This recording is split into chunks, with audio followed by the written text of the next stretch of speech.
Well, it's finally happening. All good things must come to an end, and this is the second last update of Union Cross I will ever cover. I'm going to explain to you what happened, as well as giving some theories as to the future of the series. Well, pretty much the only update left. This one is insane. It gives out so many revelations, and the story is really, really starting to pay off for everything that's occurred over the last 8 years of this story. If I'm correct about what I'm going to say, the prediction I'm going to make, it's insane, and it's just such an amazingly well orchestrated story, and I almost want to issue a spoiler warning for the time on screen, because when I get to that, if I end up being correct, it's pretty wild, but I guess you'll see when we get to it. Anyway, without further ado, let me get to explaining. This is the explanation for the March 2021 Kingdom Hearts Union Cross update. The second last update there will ever be. We'll start by quickly recapping everything you need to know before this update. Recall that Maleficent intended to travel back in time to prevent herself from being defeated, going as far back as Birth by Sleep, but fell into the trap Darkness had set for her, ending up in the Data version of Enchanted Dominion. Darkness escorted her back through the Data Daybreak Town and into its tower, where 7 Arks existed that were designed to send someone forward through time at the cost of their body. Lauriam discovered her here and fought with her, destroying an Ark in the battle and falling unconscious as Maleficent took one of the Arks and left. She arrived in the real-world version of the same room, and from here was to take the same Ark into the future, a journey she could only take if someone at her destination remembered her, and if there was a medium waiting at the destination that she could use to reform her body. 5 Arks remain in the Data Daybreak Town. 6 remain in the real Daybreak Town. Lauriam then went downstairs and overheard Brain, Skuld, and Ephemer figuring the mystery out, that a being of darkness had killed his sister. Ven arrived to take responsibility for her death, and Lauriam fell into Darkness's plan of turning the Union leaders against each other. As Ven screamed out in pain, the version of Darkness that was controlling Ven was expelled from his body, finally revealing itself to the Union leaders at last. Darkness doesn't really have a physical form to speak of. It's merely appearing as a shadowy figure and speaking in words the Union leaders can understand for their own benefit. Darkness claims to not have any particular desires or goals other than simply existing, which must be hard for the Union leaders to understand, given that they are so different from itself. Lauriam asked what the point of attacking Strelitzia was then, to which Darkness replied that Ven had wanted power, and Darkness gave him what he desired by making him a Union leader, at the cost of Strelitzia's life. Skuld refused to believe Darkness's story, and Lauriam realised that if that was true, it could have been any of the Union leaders that was chosen. It didn't have to be his sister that died, lashing out at Darkness, but quickly and effortlessly being struck down, despite his efforts. Brain approached Darkness to ask some questions. Why was Ven chosen? Darkness replied, the Book of Prophecy stated that Ven would harbour Darkness, as Darkness apparently saw some of the book as it was being written, and that apparently Darkness and the Master are old friends. Darkness is not on the same side as the Master though. It has no need to side with any people, in fact.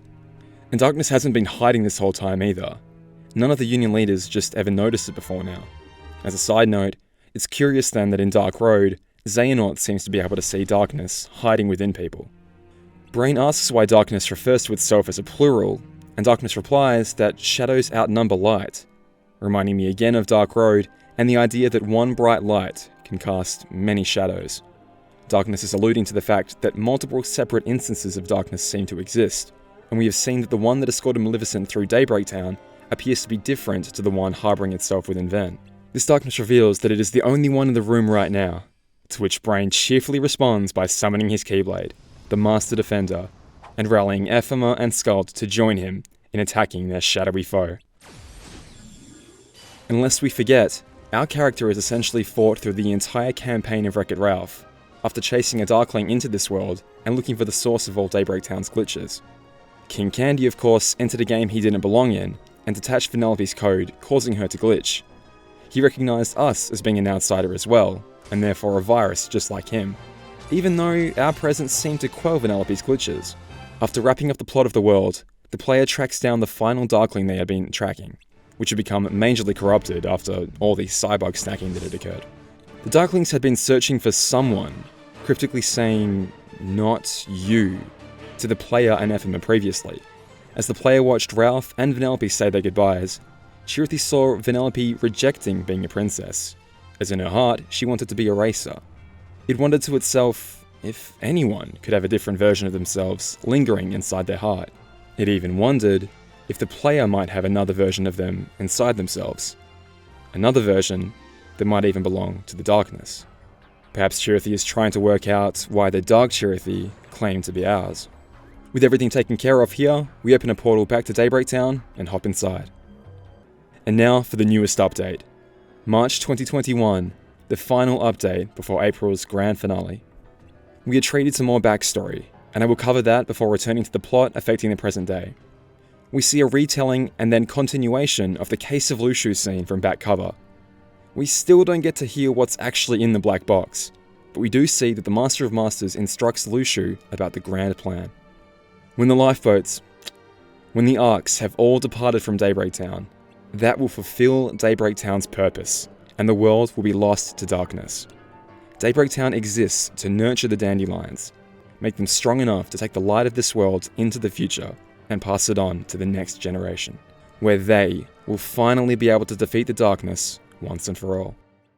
We see that the Master of Masters once conferred with his friend and enemy, Darkness, letting Darkness know the plan for this world. Again, when all 7 of the Arks have departed the real Daybreak Town, the world will finally end, ushering in a new day where light will cut through the darkness. Darkness accuses the Master of coming to Daybreak Town just to destroy it, and it wonders why the Master would waste his time and effort when he holds the Book of Prophecies, which Darkness believes to contain the knowledge of all things. The Master corrects Darkness though. The book only contains the things that his Keyblade has seen, and it is hardly comprehensive. But what the book contains isn't important. What's important is the moment at which the book was written, and how to actually travel to the times the book describes. I interpret this to mean that the book is malleable. It was correct when the Master wrote it, as it ends with light expiring and darkness prevailing evermore. But if this final page describes the Keyblade War seen in Kingdom Hearts 3, then we know the book now to be incorrect, as Sora has committed a taboo of nature and changed the timeline, creating a new one where light instead is victorious. I have wondered this for quite some time, but what if this was the Master's plan all along? To make darkness think that if it followed the words of the book to the letter, it would end up prevailing over its natural enemy, people of the light. Is it possible that Xehanort's defeat, the destruction of the 13 Darknesses, and handing over of the Keyblade to Sora with the sealing of Kingdom Hearts, was the ultimate defeat of darkness? I keep coming back to this quote whenever I think of this. This is not what was written. It's hardly a bulletproof theory, given Terranauts and young Xehanort's apparent understanding of what Sora is going to do before he even does it, but we can discuss that later. The Master continues by confirming the rules of time travel within Kingdom Hearts. Anyone that travels via the Arks will lose their body, becoming only a heart, and thus being able to traverse time.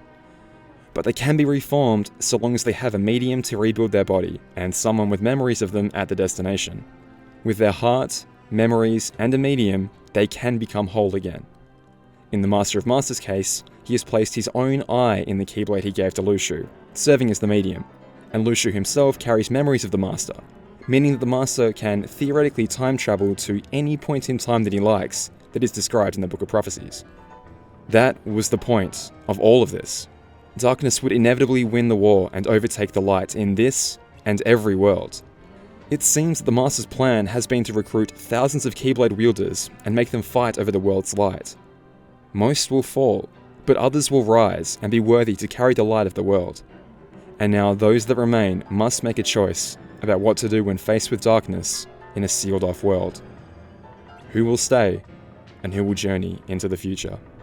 It has been decided that when the 7 Arks in Daybreak Town's tower depart, Daybreak Town will come to an end, those 7 chosen going forth to carry the light into the future.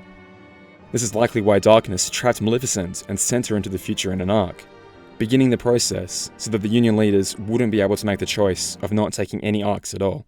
It seems that the Master will now travel to a point in the future where the light has conquered the darkness, based off Luxu's comments in Kingdom Hearts 3 and the Master's appearance in the Kingdom Hearts 3 secret ending. The only problem with this still remains that he has apparently already visited young Xehanort 80 years prior to his return in Kingdom Hearts 3. But again, another time. The Master apparently won't be making his journey through time alone. 7 crowns are apparently leaving this time along with the 7 life pods for the 7 lights in the future. Darkness wonders if Luxu will be counted among those lights, and the Master isn't sure. Apparently anyone will be able to use them. Now, 7 crowns, this is an interesting term. 7 crowns for 7 lights, to me implies that they are for the princesses of heart. Or perhaps the princes destined to protect them. The 7 guardians of light, if you will. Given that Darkness is wondering if the Master's apprentice will be using them, that could possibly imply that they are to be wielded by Keyblade bearers. In which case, they could be the foretellers. There are 7 students in both the upper and lower class in Dark Road, so it could also be relevant there. But the fact that this term is being introduced in the endgame of Union Cross, to me implies that it is something we will deal with in the future of Kingdom Hearts titles though. Reminding me of the chessboard that the young Ericus sets with the 7 black pieces, signalling the start of his new game, after the game of the Kingdom Hearts 3 Keyblade War was concluded. Darkness compliments the Master on his intellect, and the Master returns the praise. The Master asks what Darkness is planning, but Darkness is far more withholding of its plans. The Master says he's tired of watching Darkness duke it out, and I can only assume he means while watching through his eye into the future, but says that he did see something interesting while he looked. A world he can't even conceive. Whether he saw Yuzora's presence in the Toy Box world, or gazed past the original future of the Book of Prophecies into the next one, the Master of Masters got a glimpse at Quadratum. This has all happened in the past, most likely after giving Luxu his role and the Master's Keyblade.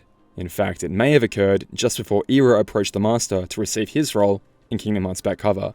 But for now, let's return to the present day.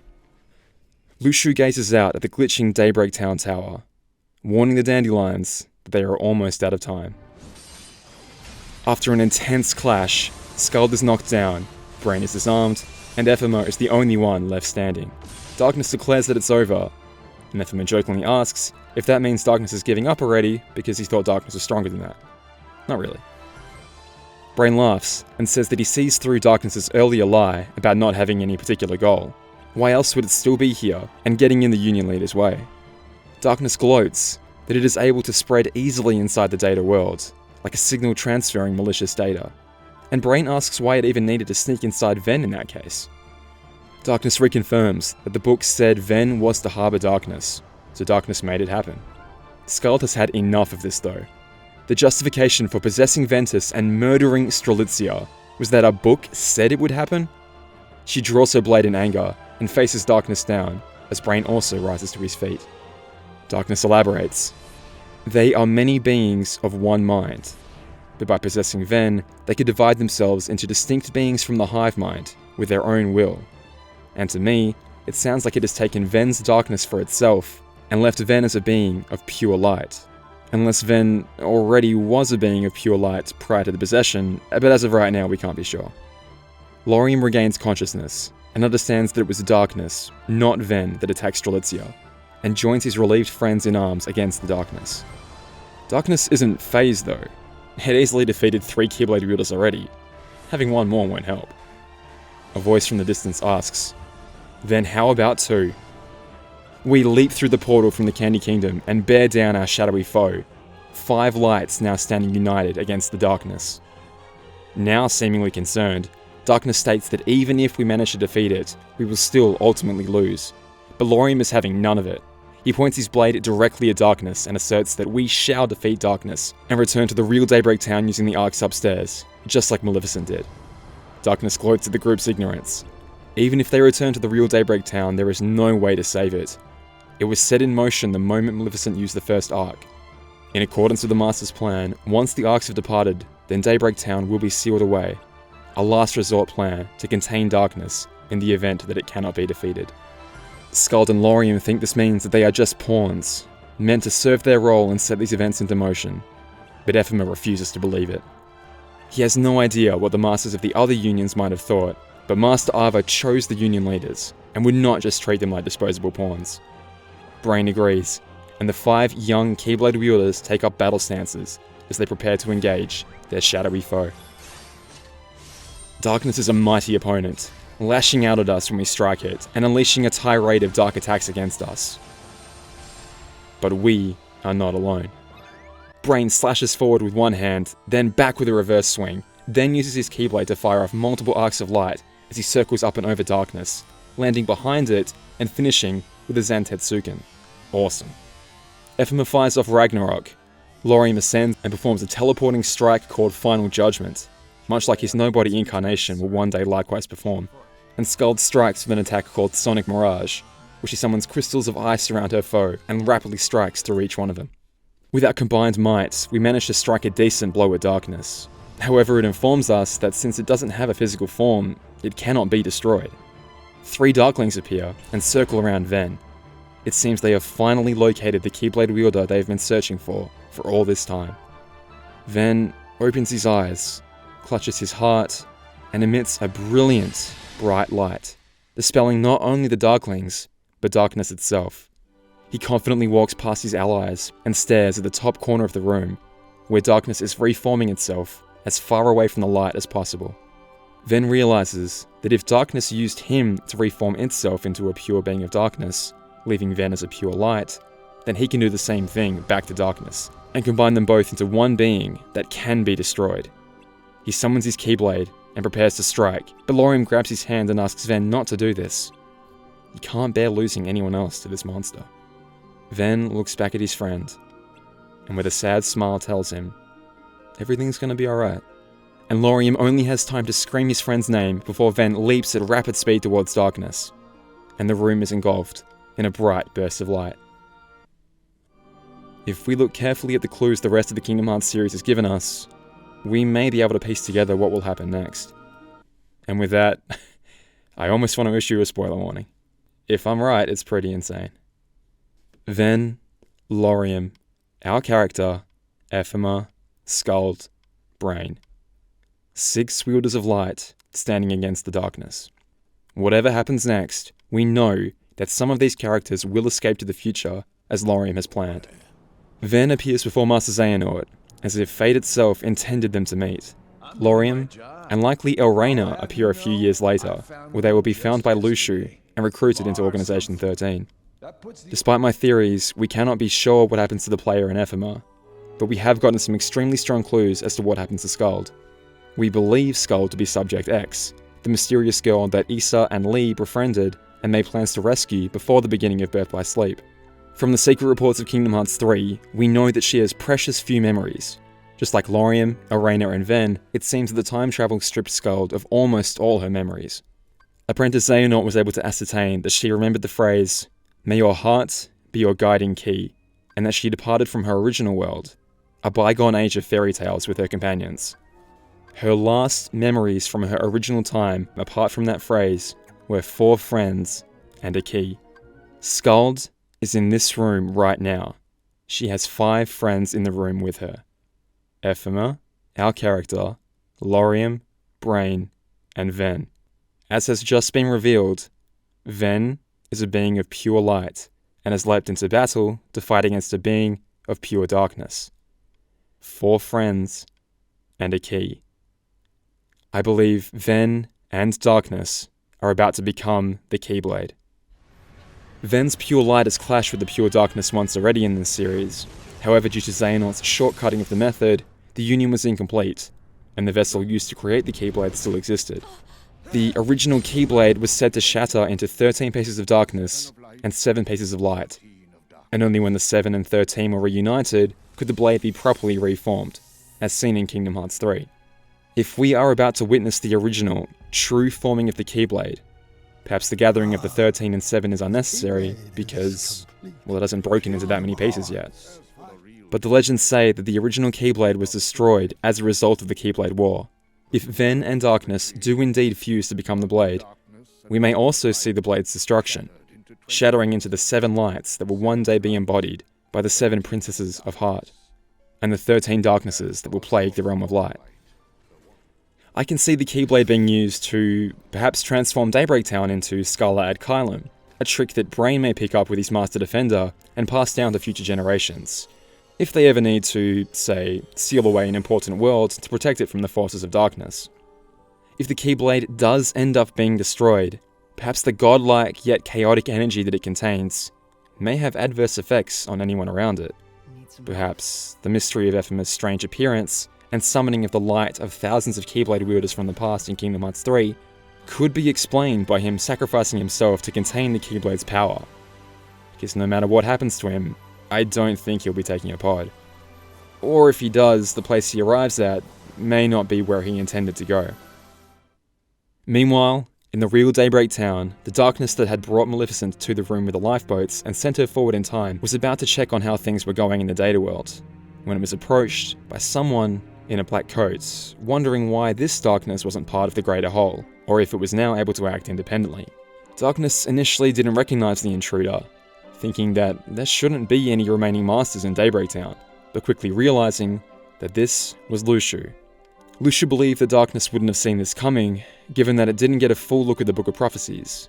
Darkness is curious as to why Luxu was there, given that its understanding was that Luxu was only ever supposed to observe the events that were taking place, not take an active role in them.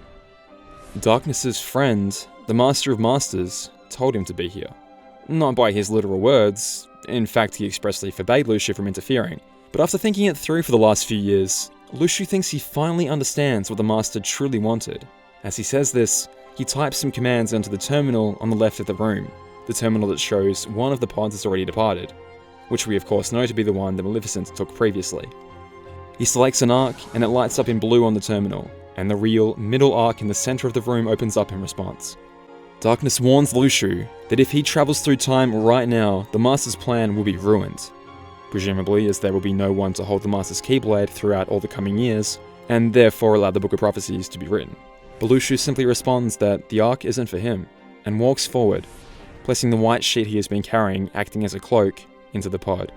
Darkness wonders what it is, and Luxu tells his adversary that it is a seed of light to be planted in the future. The True Dandelion. Let's talk about this before we go any further. Straight away, we have seen a figure in a black coat holding a near-lifeless body in a white sheet twice already in this series. Master Xehanort believed his attempts to extract Ven's darkness from within his heart had fatally wounded the young boy, and almost respectfully carried him in this white sheet, intending to leave him on Destiny Islands to die. Demyx was charged with transporting an empty replica in secret from Vexen's lab to Zexion in Radiant Garden in Kingdom Hearts 3.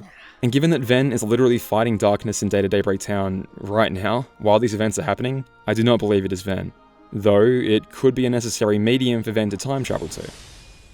We haven't seen Arena in quite some time in this story. Perhaps it is she that Luxu was taken, but I have my doubts about this. For a start, she should be in Data Daybreak Town right now, and it's still possible that amidst all this chaos that she is witnessing, she would have attempted to seek out her friend Lauriam for help.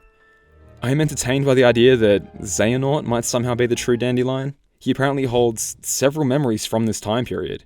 His heart is a literal rearrangement of the words "no heart" or another, with an X thrown in. And again, it would seem that his fall to darkness and ultimate defeat at the hands of the light is the catalyst for the Master of Masters' return in the future.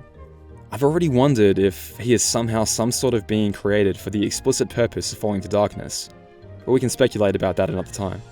To me, Strelitzia makes the most sense. Strelitzia perished in the real Daybreak Town, and as of Kingdom Hearts 3, it seems that Lauriam has regained all his memories from that time period. And we have seen her attempt to contact Lauriam mere minutes ago in his dreams, while wearing a white coat no less. I imagine that like the Seven Crowns, this is the sort of mystery that will be lingering in the series for the next few years. But I can't imagine why the writers would even go through the trouble of introducing her into this story, why Lauriam would apparently regain his memories of Strelitzia, if not to bring her into the future at some point. I am still on the fence about whether the white sheet contains Strelitzia's actual body. I mean, we did pretty concretely see her body disappear, but perhaps it contains a medium that she can use to reform herself in the future. We still aren't sure how, but it seems Luxu was able to restore Ira, Envy, Gula, and Aced in the present day.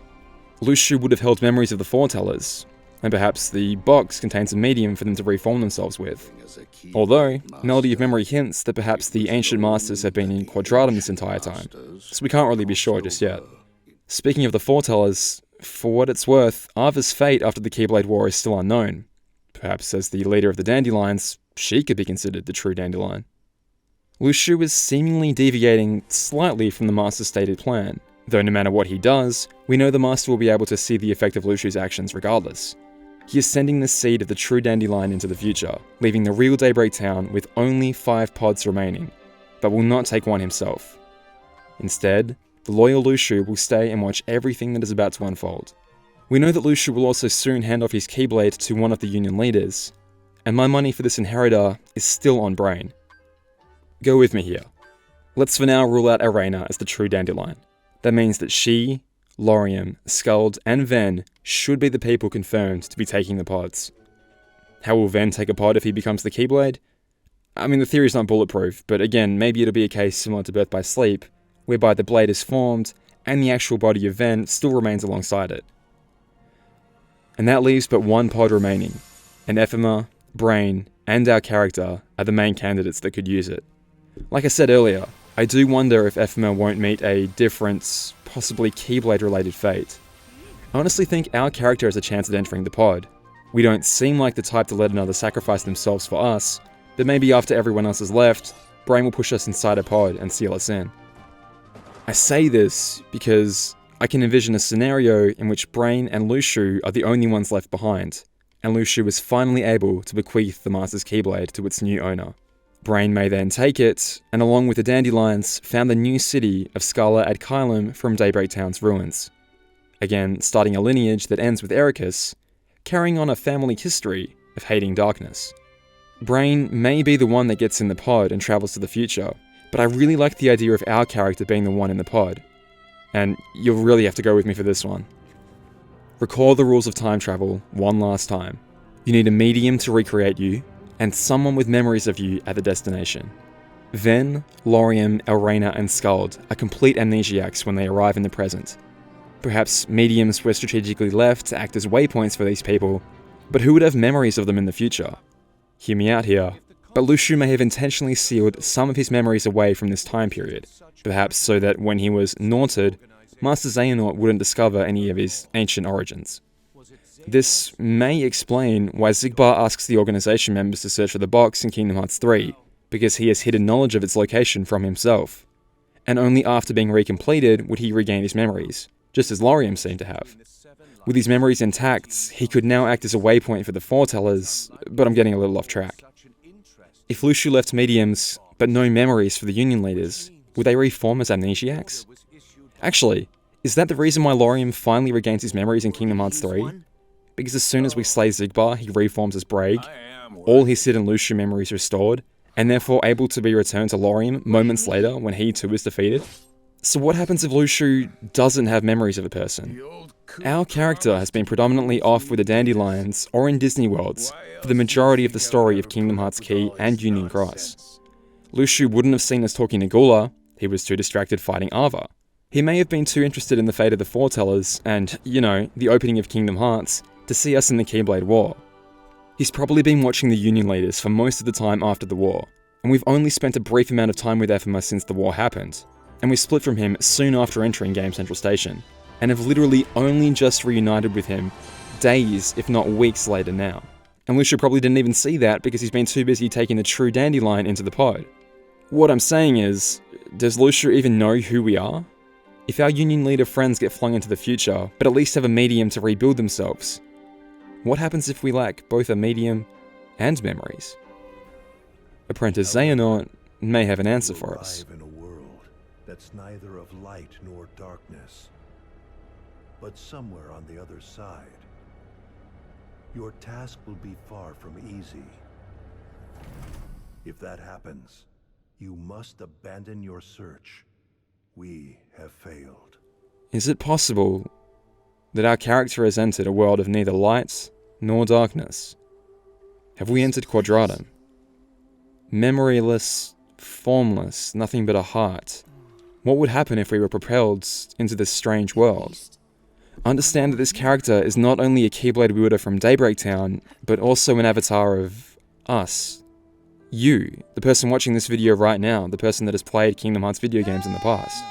We, in the past, have been able to reach into these video game worlds by way of controller, and take literal control of the heroes of light, steering and guiding them towards victory. Maybe in our character's confusion, we would latch ourselves onto a hero of this world as well, accidentally putting so much of our essence into him that he no longer resembles his true self, overtaking his heart until he is able to go through some trials and partially win it back, yet still retaining the desires that we have as the literal real players of the video games, the Kingdom Hearts series. The current desire, that is, to save Sora. I'm going to stop here for now, but all I can say is, I really hope you're excited for the finale. We don't yet know when it will land, but given that the Japanese version of Union Cross was shut down on April 30th, and that we are now caught up to the Japanese version, it could literally drop at any time in April. April 7th is the 5th year anniversary of Kingdom Hearts Union Cross for the global version, but maybe Thursday the 22nd could be a possibility. Regardless, thank you so much to the development team for finally catching us up in time for the finale. It's something I've wanted for so long, after streaming just the Japanese updates and trying to manually translate them with my phone, to actually be seeing this content live for the first time in my native language, in a language I can understand. It was very, very special, and I'm really looking forward to the finale for that reason. Thank you. And you better believe that I'll be streaming it live the second it comes out on both Twitch and YouTube. I'm working on a no commentary cut of all the Union Cross cutscenes combined and in the ultimate viewing order, if you prefer to watch them like that. But I'll be doing at least one more video in this style to wrap up the entire story. Hope you're looking forward to it. With that being said, all I can say is thank you so much for watching. Thank you for being here and watching these videos about a game that has earned a very, very special place in my heart. I'm really going to miss doing these, but at least there are more Kingdom Hearts games on the horizon. All the best, guys. See you soon. Bye.